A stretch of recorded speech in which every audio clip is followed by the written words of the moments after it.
بھوک پیاس، بچوں کا ساتھ، پھر بچوں کی شہادتیں، یہ ساری چیزیں انسان کو کمزور کر دیتی ہیں نا. لیکن جس کی شان بڑی ہوتی ہے اس کی آزمائش بھی بڑی ہوتی ہے. چھوٹی چھوٹی باتوں سے گھبرا جانے والی امت، ذرا ذرا سی بات پر پریشان ہو جانے والے لوگ،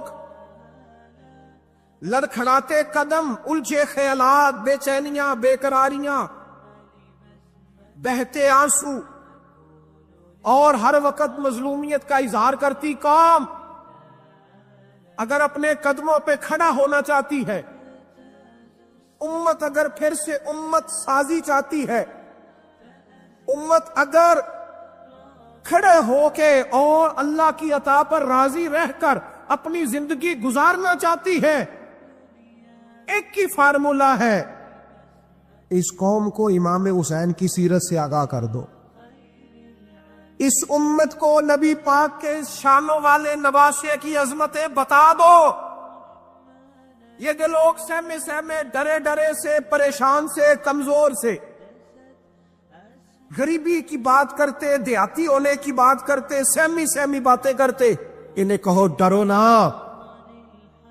وہ دیکھو پردیس میں حسین ابن علی تھوڑی دیر پہلے حضرت علی اکبر کی لاش مبارک اٹھا کے لائے ہیں اور لا کر کے خیمے میں رکھی ہے، لیکن انہیں پتا ہے کل بھی تو جانا ہے نا. انہیں پتا ہے نا کتنے کو سال جینا ہے، بالآخر جانا تو ہے نا.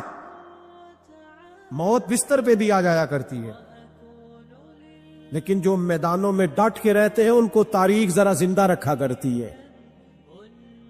کمزور زندگی نہ گزارو، ڈری ہوئی زندگی نہ گزارو، اور یہ کبھی نہ کہو ہائے حسین.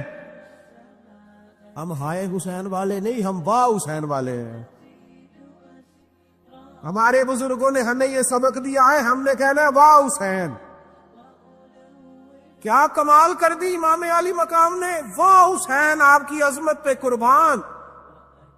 اتنے سارے دکھوں کے باوجود جب شانوں والے نانا کا شانوں والا پوتا، عظمتوں والی ماں کا عظمتوں والا بیٹا، جرت مند باپ کا بیٹا میدان میں نکلنے لگا ہے، تو ڈرا ڈرا، سہما سہما، رو کے، دلاسے دے کے، آنسو پوچھ کے نہیں، بلکہ امام حسین نے ڈٹ کے کھڑے ہو کے وہ امامہ سر پہ باندھا جو محمد عربی نے عطا فرمایا تھا، وہ جوبہ پہنا جو نانا نے دیا تھا، وہ تلوار پکڑی جو شیر خدا مولا علی پکڑتے تھے، اور حسین میتوں کے باوجود میدان میں آئے، فرمایا سامنے کھڑے ہونا، تمہیں خطبہ دینا ہے.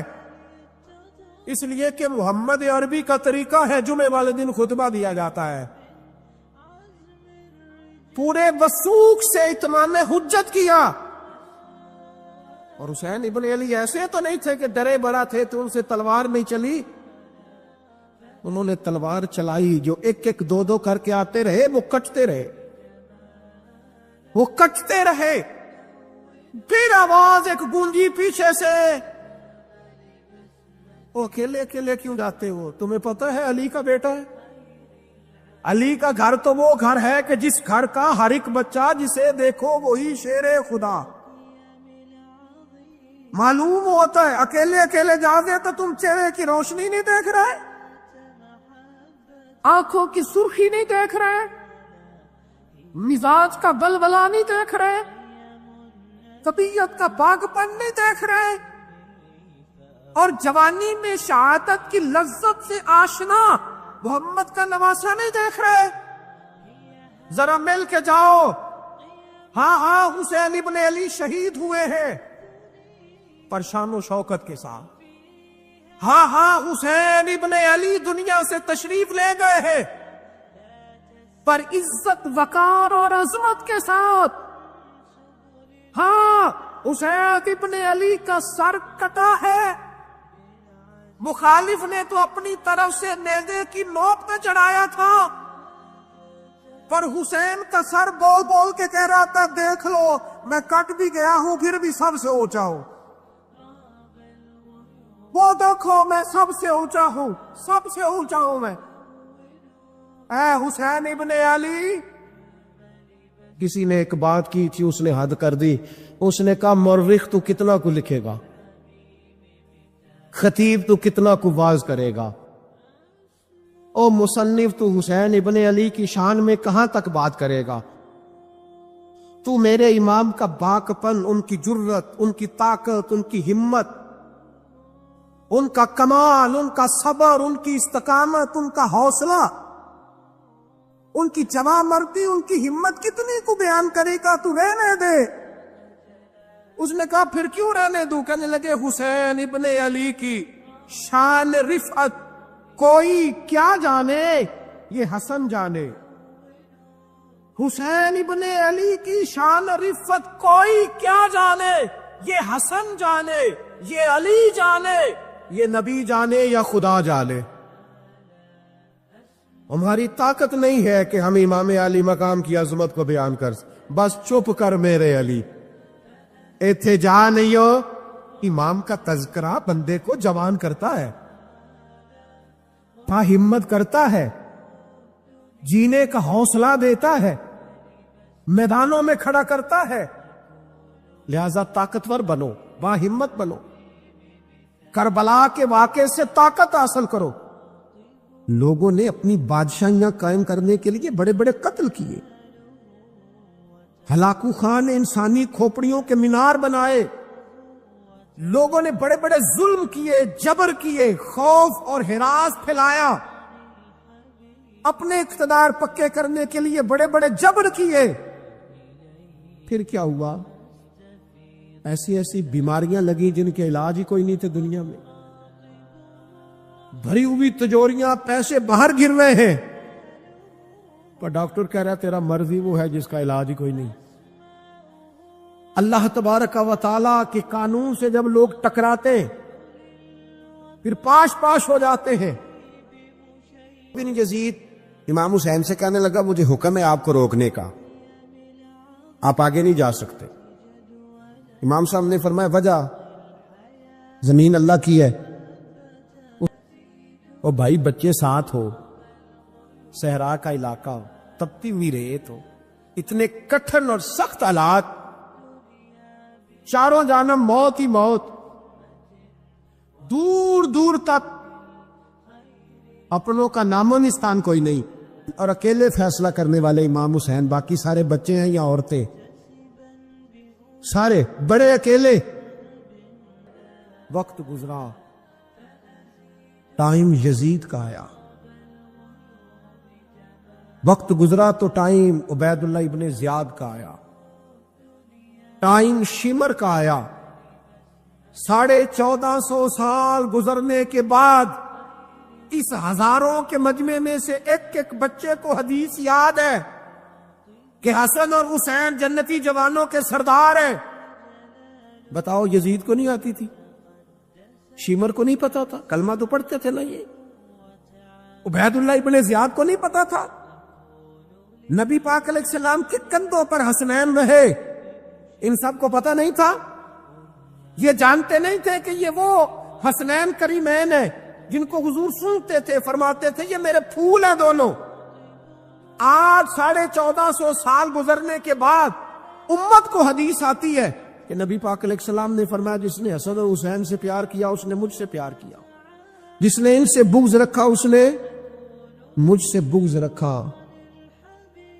اور امام حسین کا ایک جملہ تاریخ نے یوں لکھا ہے کہ شاید ریت کے ذرے بھی تڑپ گئے۔ امام علی مقام فرمانے لگے مجھے غور سے دیکھو، تمہیں پتہ ہے میں کون ہوں؟ تم جانتے ہو میں کون ہوں؟ نبی پاک نے فرمایا تھا یہ حسن اور حسین میرے بیٹے ہیں، کیونکہ میری بیٹی کے بیٹے۔ تمہیں پتہ ہے میں کون ہوں؟ سامنے امام حسین کھڑے، فرمایا مجھے جانتے ہو؟ اور امام علی مقام فرمانے لگے میں تمہارے نبی کا نواسا ہوں، اور آج کے بعد تمہیں کسی نبی کا کوئی نواسا نہیں ملے گا، کیونکہ نبی پاک آخری نبی ہے۔ جب حضور کے بعد کوئی نبی نہیں آئے گا تو کسی نبی کی اولاد کیسے ہوگی؟ تمہیں آج کے بعد کسی نبی کے نواسے کی زیارت نہیں ملے گی۔ میں کیسے آپ سے یہ بات آپ کو عرض کروں کہ سامنے حسین ابن علی بھی ہوں تو لوگ نفس کی خواہشیں پوری کرتے، لوگ اپنی کرسیاں پکی کرتے، لوگ گورنریاں پکی کرتے رہے، لوگ گڈ بک میں جانے کے لیے ایک دوسرے کو شاباشیاں دیتے رہے، جشن ہوتا رہا۔ سب سے پہلے ایک شخص نے امام حسین کا قافلہ روکا تھا، اس کا نام حور بن یزید تھا۔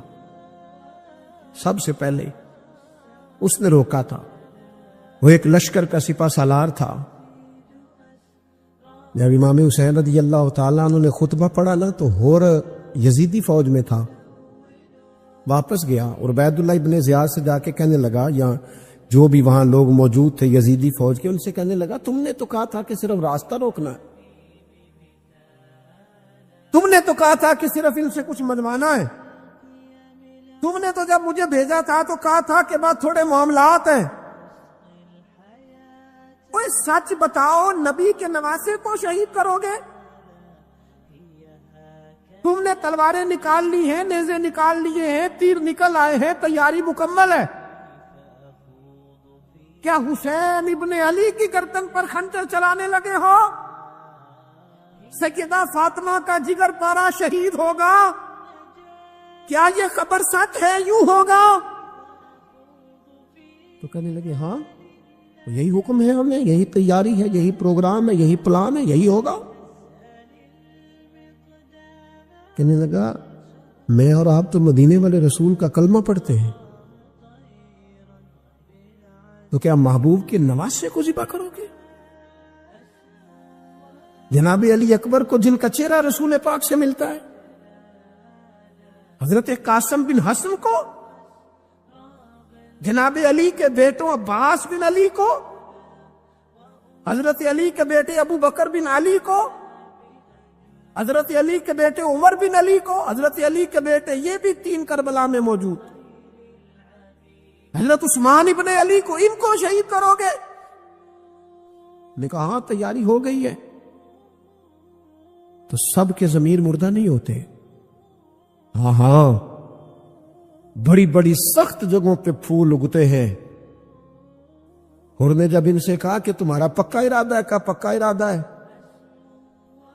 تو اس نے کہا یہ زرہ پکڑو، یہ عہدہ پکڑو، مجھے تمہارا دیا ہوا عہدہ نہیں چاہیے، حسین کے نانا کی دی ہوئی جنت درکار ہے،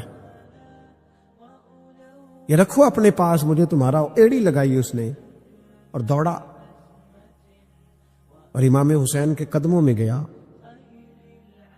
کہنے لگا حضور میں مجرم ہوں، میں خطا کار ہوں، میں نے سب سے پہلے آپ کو روکا تھا، پر مجھے قسم ہے اللہ کی میں جانتا نہیں تھا ان کا ارادہ کیا ہے، حضور بھول گیا، غلطی کر بیٹھا، یہ انتے ہوں گے، ان کی آنکھوں میں پٹی بندی ہوگی، اور مجھے تو پتہ ہے نا کہ دنیا کو پھر محمد کا نواسہ نہ ملے گا، مجھے خبر ہے، اگر معافی مانگوں تو معاف کر دو گے، پہلا مجرم ہوں، میں نے روکا ہے، اگر آ جاؤں تو قبول کر لو گے؟ یہ ظرف، یہ حوصلے، یہ توانائیاں اگر ہے تو سیدہ فاطمہ کے دودھ میں ہے، یہ شیر خدا کی تربیت میں ہے، یہ محبوب نے جو ان کی زبانوں کو چوسا تو اس کرم میں ہے۔ حضرت امام حسین نے اٹھ کے سینہ یوں چوڑا کیا، ہاتھ پھیلائے، فرمایا آزائیں 19 لوگوں کو ایک بار میں حضرت ایسے تماشا بنا دیا، مظلوم تھے وہ تو رو رہے تھے، ہر مقرر یہ کہہ رہا ہے کہ وہ تو بار بار کہ ابا پانی مل جائے، پانی آ جائے، ترس گئے۔ خدا کا خوف کرو، یہ دلیر لوگ تھے، ان کی باتیں آج بھی پڑھ کے دلیری پیدا ہوتی ہے، دلیری پیدا ہوتی